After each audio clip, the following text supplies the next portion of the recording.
I remember the first Saturday morning after everything changed. The house in Portland, Oregon, was absolutely silent. No shouts from down the hall, no video game controllers clattering, no one asking me for anything.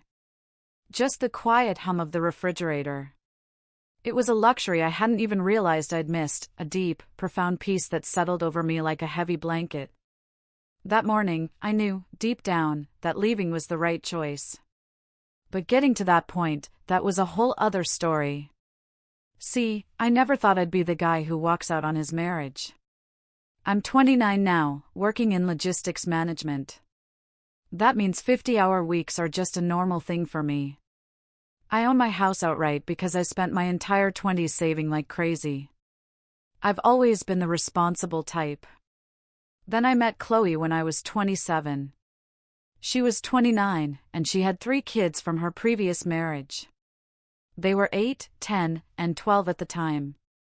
Honestly, everyone in my life, especially my mom, thought I was absolutely out of my mind to date a woman with 3 kids.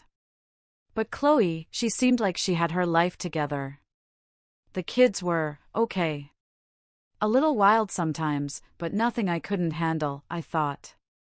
And their biological father actually paid child support on time every month, even though he only saw them maybe once or twice a month.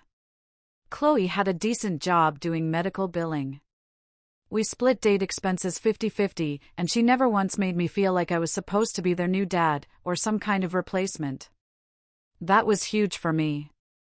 I liked the kids fine. They were good kids, when they wanted to be, but I wasn't trying to replace anyone or step into a role I never signed up for. We dated for about a year, and it all felt so natural, so easy. We got married in a small ceremony, just close family and friends. And for the first 6 months of our marriage, everything was exactly what I thought I was signing up for. I helped out when I could. We did family dinners a few times a week, and weekends were ours to figure out together as a blended family. Sometimes the kids stayed with us, sometimes they had activities or sleepovers. We'd go to the zoo or catch a movie. It felt balanced. It felt like a real partnership between 2 adults. Then, slowly, something shifted. I still can't pinpoint the exact moment it happened. It started small, so small I didn't even notice the pattern forming at first. Chloe asked if I could watch the kids one Saturday morning while she went to a yoga class downtown. Sure, absolutely, no problem at all, I said. Then it was yoga, plus brunch with her girlfriends afterward. Okay, fine, I get it. She needs social time. But then it became every single Saturday. Then Saturdays and Sunday mornings. And then, suddenly, I was spending entire weekends with 3 kids who weren't biologically mine, while she was out rediscovering herself and getting her life back. Here's what nobody tells you about stepkid dynamics. If the biological parent doesn't enforce rules and boundaries, you literally can't either without becoming the bad guy. Chloe was all about gentle parenting, which, in practice, meant 0 consequences for anything, ever. The oldest, who was 14 by then, would go through my personal belongings without asking, and break my things. Last month, he'd snapped my expensive torque wrench in the garage trying to fix his bike. When I asked Chloe to talk to him about respecting other people's property, she just waved it off, saying, boys will be boys, and that I was making a big deal out of nothing. The middle one, 12, talked back constantly to both of us, and refused to do even basic chores like taking out the trash. I once asked him to clear his dishes from the table and he looked me dead in the eye and said, "You're not my dad. I don't have to listen to you." Chloe just laughed it off. The youngest, 10, was actually pretty sweet, and I genuinely liked him, but he made insane messes everywhere because no one ever taught him to clean up after himself. Whenever I tried to set any kind of reasonable boundary, Chloe would immediately swoop in and tell me I was being too harsh, or too strict, or too mean. But then, when they acted up while under my watch, when they broke something or fought, suddenly it was my fault for not controlling them properly. The double standard was absolutely insane. I work a genuinely stressful job. My industry never sleeps. I'm on calls with freight carriers and warehouse managers and clients who are literally screaming about delayed shipments and lost products. I'm putting out fires from 7 a.m. until 6 p.m., sometimes later if there's a crisis. My job requires constant problem solving and decision making and dealing with angry people who want answers I don't always have. Weekends were my only real time to decompress, to do absolutely nothing, to just exist as a human being without someone needing something from me every 5 minutes. But now, every Friday night, Chloe would have this expectant look in her eyes. And every Saturday morning, she'd be out the door with her yoga mat before I even woke up. And I'd just hear the kids already fighting downstairs. I started to feel less like a husband and more like a live-in babysitter who also happened to pay most of the bills. Our house, by the way, was mine before we even met. I bought it when I was 25, spent years fixing it up room by room, painting and doing repairs. Chloe and the kids moved in after the wedding. I never made a big deal about it being my house because that felt petty. But the reality was, I was covering the mortgage, all the utilities, most of the groceries, all the home repairs. She paid for her car and some of the kids' activities. The financial split was maybe 70/30 if I'm being honest. And I was completely fine with that because I made significantly more money than she did. But I wasn't fine with being treated like free childcare on top of being the primary breadwinner. Around month 8 of our marriage, I tried to have a calm, rational conversation. I told her I needed more balance, that I couldn't be the default weekend parent when I wasn't their legal parent or adopted father. She didn't yell at first. She just got really quiet and said, "You knew what you were signing up for when you married me." I said, "Yes, I signed up to be your husband and a supportive step-parent, not a full-time babysitter." That's when she started crying. She said I was rejecting her children, that a real man would step up without being asked, that her ex-husband was a deadbeat, and she thought I was different. I felt like absolute garbage. I backed off the conversation completely. I kept watching the kids on weekends without complaint. But it somehow got even worse. She started going out on Friday nights, too, not just weekends. Girls' nights at bars, wine tastings, concerts downtown. She was out living her best life while I was home making boxed mac and cheese and breaking up screaming fights over video game controllers. Her friends would post pictures on Instagram, and she'd be in the background, dancing and laughing, looking happier than I'd seen her in months of actual marriage. One night, she came home at midnight smelling like alcohol and perfume, and I was passed out on the couch with the youngest kid asleep on my lap because he'd had a nightmare. She didn't even ask how the night went. Just stumbled upstairs to bed. Meanwhile, I was in our living room at 2 a.m., carrying a sleeping 10-year-old back to his room, wondering how this became my life. The kid's biological father, Marcus, was basically a ghost. He paid his court-ordered child support, sure, but he saw them maybe once a month, if that, always canceling plans at the last minute. Chloe complained about him constantly, called him unreliable and selfish, but she also never actually pushed him to be more involved. It was just easier to rely on me instead. 3 weeks ago, everything finally came to a head in the worst possible way. It was a Friday night. I'd just gotten home from an absolutely brutal week at work, everything that could go wrong did. I was genuinely looking forward to sleeping in on Saturday and doing absolutely nothing productive. Chloe came into the bedroom while I was changing and said we needed to talk. She sat on the edge of the bed and told me that, starting this weekend, she needed me to take the kids every single Saturday and Sunday. Not just a few hours in the morning. All day, both days, every single weekend from now on. She said she completely lost herself in motherhood and marriage, and desperately needed time to remember who she was as an individual. I just stared at her like she'd grown a second head. I asked what I was supposed to do about my own time, my own mental health and sanity. She said this was what being a real family meant, that sacrifices had to be made. I said, no. Just like that. A simple, clear no. She blinked at me like I'd physically slapped her. She asked what I meant. I said, no. I'm not doing that. I need my weekends, too. We need to find a different solution that works for both of us. Her entire face changed in an instant. She stood up, and her voice went ice cold in a way I'd never heard before. Step up or get out. That's exactly what she said. Word for word.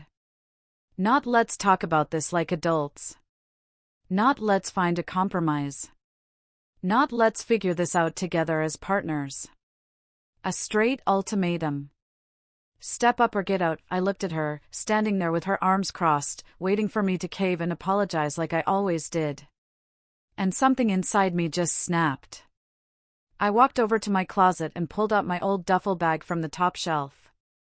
She asked what the hell I was doing. I started packing clothes, enough for at least a week. She said I was being dramatic and childish. I packed my toothbrush, phone charger, laptop, my work clothes for Monday morning. She followed me from room to room, saying I was throwing a tantrum like her kids, that I'd cool off overnight and come crawling back. I loaded everything into my car while she stood in the driveway, actually yelling that I was abandoning her and her family, that I was just like her ex-husband. I got in my car, backed out of my own driveway, and drove straight to my brother Noah's apartment across town. My phone started blowing up before I even made it to the highway. Texts, calls, voicemails, every few seconds. I turned the phone on silent and just kept driving into the night. I stayed at Noah's place that first night, barely slept. My phone was going insane with notifications. I finally looked at them around 2 a.m. They were exactly what you'd expect. The first few were angry, calling me immature and selfish, saying I was abandoning my family. Then they shifted to sad, saying she didn't mean what she said and we should talk. Then back to angry again, saying I was proving I never really loved her kids. Then her sister started texting me. Then her mom called 3 times in a row from Texas. I turned my phone completely off. Noah, bless him, was incredibly cool about the whole thing. He made up the couch for me, gave me spare blankets, and didn't ask too many questions. The next morning, over coffee, he just said I could stay as long as I needed, and that he always thought Chloe expected too much from me. That first week was absolutely surreal, like I was living in some alternate reality.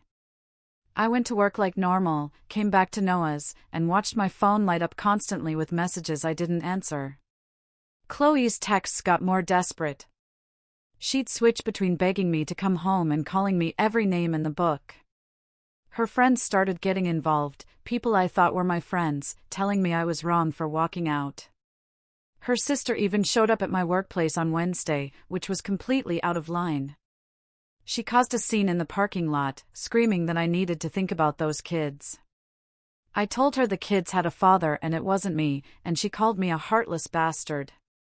By the end of week 1, I heard through a mutual friend that Chloe had hired a babysitter to cover the weekends. Good, I thought. That's what she should have done from the beginning instead of volunteering me to do it. I figured maybe this would all blow over. We'd get divorced quietly and life would move on. I was wrong. Week 2, things started falling apart for her. The babysitter quit. I found out because Chloe left me a voicemail screaming about how the babysitter said her kids were completely out of control and she couldn't handle them. Chloe blamed me for this somehow. Said if I'd been there to help establish routines, this never would have happened. The mental gymnastics were absolutely Olympic level.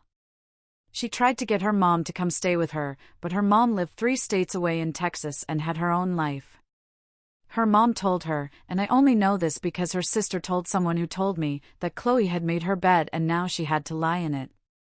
Even her own mother wasn't willing to drop everything to fix Chloe's problem. That's when Chloe's work situation started imploding. She'd been skating by at her medical billing job, but now, without me there to cover mornings and evenings, she was constantly late.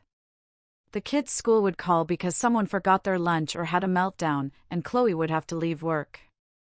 Her boss was understanding at first, but you can only be understanding for so long when someone's missing half days multiple times a week. I have a friend who works in the same medical complex, different office, and she told me Chloe looked absolutely exhausted every time she saw her. Dark circles under her eyes, hair thrown up in a messy bun, coffee stains on her scrubs. Turns out trying to do everything alone is actually hard.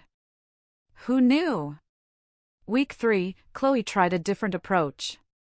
The angry texts stopped, and suddenly everything was apologetic and promising change. She sent me long messages about how she realized she'd taken me for granted, how she understood now what I was dealing with, how if I came back things would be completely different. She said she'd hire regular help. She'd make sure I had my weekends. She'd be a better partner. Part of me, a very small, stupid part, almost considered it. Then I remembered her standing in our bedroom saying, "Step up or get out," like I was some employee she could boss around, and I knew nothing would actually change. She'd promise anything to get me back, and then slowly things would slide right back to how they were.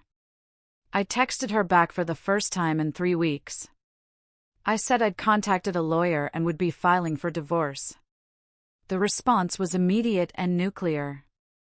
She called me 17 times in a row. She showed up at Noah's apartment building, but security wouldn't let her up. She sent me paragraphs about how I was destroying our family. How could I give up so easily? How she never thought I was the type of man to run away from problems. I didn't respond. My lawyer was an older woman named Eleanor who'd handled my buddy's divorce 2 years earlier.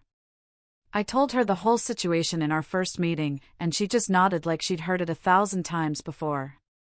She asked if I'd legally adopted the kids. No. She asked if my name was on anything involving the kids, like school paperwork or insurance.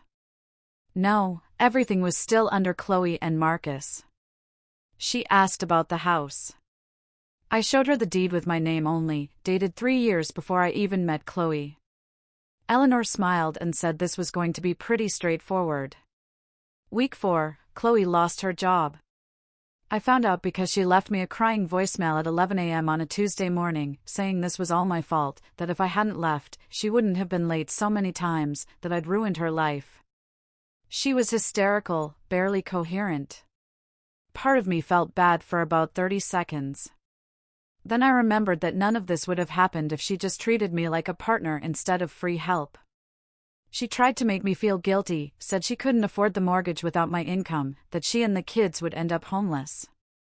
I didn't respond, but I did text Eleanor to ask about her trying to stay in my house. Eleanor said not to worry, we'd handle it through the courts. Chloe's family started ramping up their involvement after she lost her job. Her dad called me, which was wild because I'd met the man maybe 5 times total. He did the whole stern father routine, saying I needed to be a man and take care of my responsibilities. I told him very calmly that his daughter had given me an ultimatum and I'd chosen the door, and that his grandchildren had a biological father who needed to step up. He didn't like that answer. He said some things about my character that I won't repeat. I hung up on him. The really crazy part happened about 5 weeks after I left. Chloe's sister showed up at Noah's building again, but this time she had all 3 kids with her. Security called up, and I went down to the lobby to see what she wanted. She was standing there with these 3 tired-looking kids, and she literally said I needed to take them for the weekend because Chloe was having a breakdown. I looked at her like she'd lost her mind. I said we weren't together anymore. I wasn't their stepfather anymore. This wasn't my responsibility. The kids were just standing there, looking confused and uncomfortable, and I felt horrible for them. But I also knew if I took them even once, it would never stop. The sister started yelling at me right there in the lobby, saying, "What kind of man turns his back on children?" saying I was selfish and cruel. The oldest kid, the 14-year-old, told her they should just go, that they didn't want to stay with me anyway. That hurt more than I expected, but I didn't let it show. I told the sister to leave or I'd call the police for harassment. She grabbed the kids and left, but not before telling me I'd regret this. That same week, Chloe sent me one last message that made it clear she still didn't understand anything. She texted, "All I wanted was a partner who would actually help me." This from the woman who'd been at wine bars 3 nights a week while I made dinner for kids who weren't mine. She said she couldn't believe I was doing this to her, that she'd given me everything, that she thought I was different from other men. She said all she'd wanted was a partner, and apparently that was too much to ask. I finally responded. I told her she didn't want a partner. She wanted a babysitter and a paycheck. I told her, step up or get out were her words, not mine, and had simply chosen the option she'd given me. I said I was done being her solution to a problem she created. Then I blocked her number. Eleanor filed the divorce papers the next day. The divorce process took about 3 months total, which Eleanor said was actually pretty fast for this kind of situation. Chloe tried to drag it out at first, kept asking for extensions, claiming she needed more time to get her finances in order, but the judge wasn't having it. Our first court date was in early October, about 2 months after I'd walked out. And that's when things got really interesting. Chloe showed up with her own lawyer, some guy who looked fresh out of law school, and they immediately went for the throat. Her lawyer argued that I'd taken on a parental role with the children, that I'd been acting as their father figure for nearly 2 years, and that I should be responsible for child support. Eleanor just smiled and pulled out a folder full of documentation. School records showing Marcus listed, not me. Medical records, same thing. Insurance paperwork, all under their bio dad. Eleanor argued that I'd been married to Chloe for less than 2 years total, that I'd never legally adopted the children, and that I'd never even attempted to take on a parental role beyond normal step-parent duties. The judge asked Chloe's lawyer if he had any evidence of adoption proceedings or any legal documentation showing I'd accepted parental responsibility. He didn't, because there wasn't any. That argument died right there in the courtroom. Then Chloe's lawyer tried a different angle, arguing that she'd become accustomed to a certain lifestyle and deserved spousal support. Eleanor pointed out that our marriage lasted less than 2 years, that Chloe had her own income during the entire marriage until recently, and that her job loss was due to her own performance issues, not the divorce. The judge looked tired and asked what Chloe's current employment situation was. Her lawyer admitted she'd been let go, but was actively looking for work. The judge made a note and moved on. The house was the big one, the thing Chloe was really fighting for. Her lawyer argued that it had been the family home, that her children had lived there and shouldn't be displaced, that she had nowhere else to go. Eleanor calmly presented the deed, showing I'd purchased the house 3 full years before I even met Chloe, that it was my sole property before the marriage, and that under state law, it remained my separate property. She also pointed out that Chloe and the kids had a place to live before they moved in with me, implying they could find somewhere else again. The judge asked Chloe directly where she'd been living before our marriage. She admitted she'd been renting a 3-bedroom apartment. The judge ruled the house was mine. Period. No dispute, no split, just mine. I watched Chloe's face fall, and I didn't feel victorious, just tired. Then something happened that I absolutely didn't see coming. Marcus, the kid's biological father, showed up to the second court date. Nobody had told me he'd be there. And from the look on Chloe's face, she hadn't expected it either. I'd met him exactly twice in the entire time I'd known Chloe. Both times just brief, awkward exchanges during kid pickups. He asked the judge if he could speak, and the judge allowed it. Marcus explained that during my marriage to Chloe, she consistently told him that he needed to back off from the kids because I was stepping into the father role and it was confusing for them. She'd told him multiple times that the kids didn't need him around as much anymore because they had me now.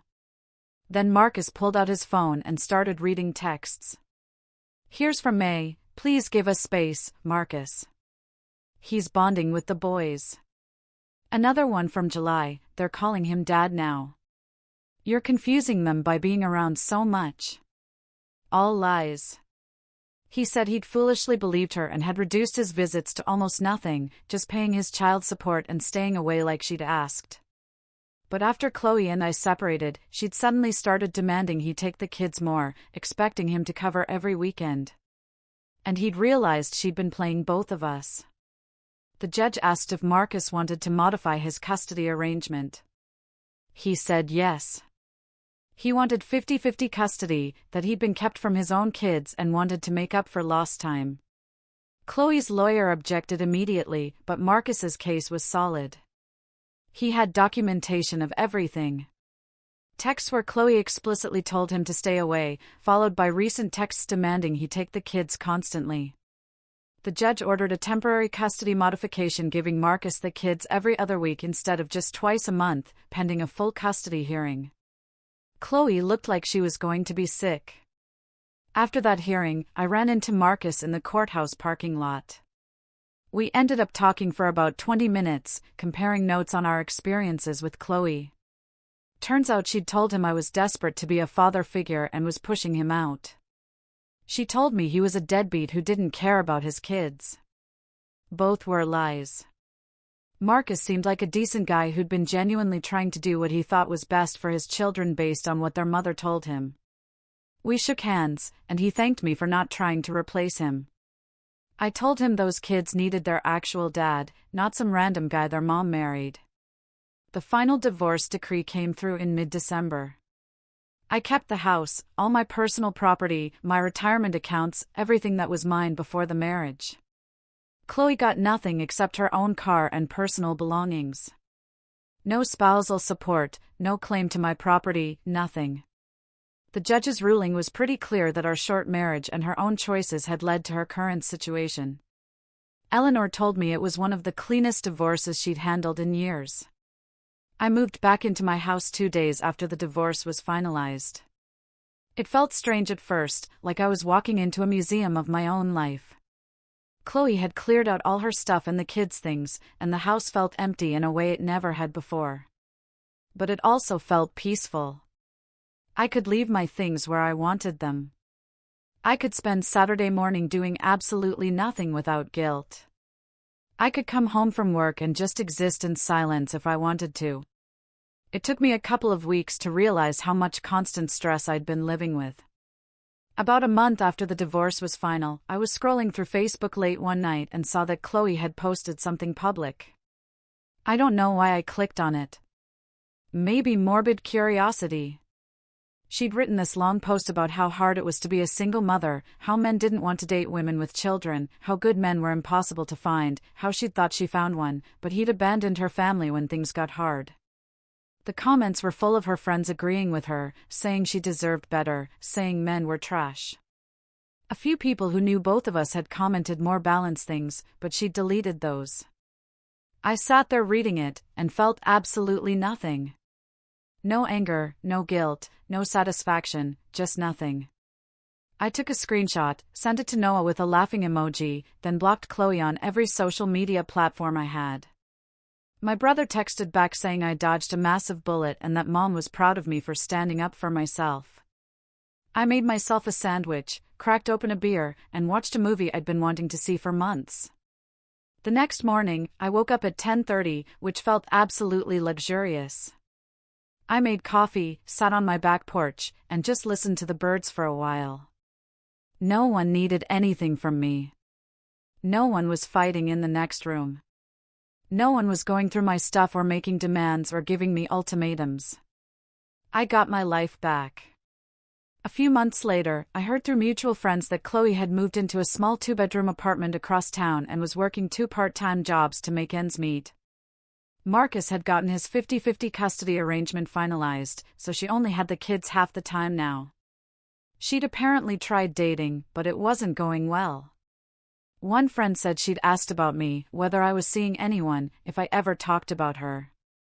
I told that friend I didn't think about her at all anymore, which was mostly true. Sometimes I think about that night when she gave me the ultimatum. Step up or get out. She'd meant it as a power move, a way to force me into the role she decided I should play. But ultimatums are funny things. Sometimes the person you're trying to control calls your bluff, and then you're stuck living with consequences you never actually wanted. Chloe thought I'd cave because I always had before. She thought I needed her more than she needed me. She was wrong on both counts. I'm 30 now, still living in my house, still working my job, still enjoying my quiet weekends. I learned an important lesson from all of this. When someone shows you who they really are, when they lay out the terms of how they see you and what they expect from you, believe them. And if those terms aren't acceptable, walk away. No amount of history or hope or guilt is worth living a life where you're just a supporting character in someone else's story. Sometimes the best thing you can do is choose the door and never look back. That's exactly what I did, and I've never regretted it for a single second. What do you think about this story?